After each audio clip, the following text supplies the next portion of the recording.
हाय केमती अछंती समस्ते आशा करुच्ची बहुत भलरे थिबे।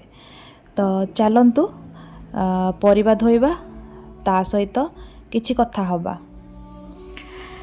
तो मो बिल्डिंग रे जड़े गुजराती महिला रुहंती। से हिंदी बहुत कम बुझी पारंती आउ मु गुजराती।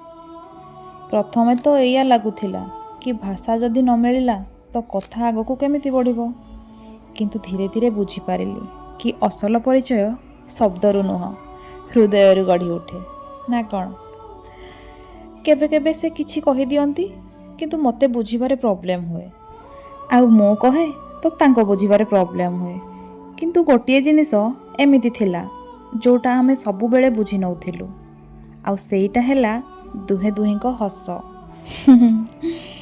जेबे भी आमे दुहे दुही को देखू बास हसी दऊ, आउ सेई हसरे ना थाए हिंदी ना थाए गुजराती, सेईटा केवल मଣିଷपଣିଆ आउ आपणापन।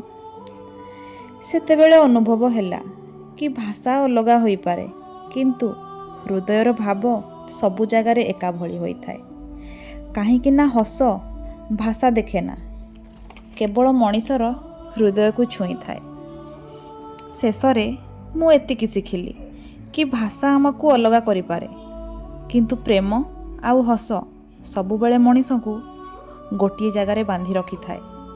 सेथिपाई तो कथबार्ता शब्दरे नुहे हृदयरू करिबा दरकार ना कौन कहउछंती।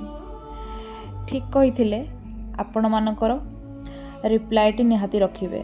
रहिली। जय जगन्नाथ।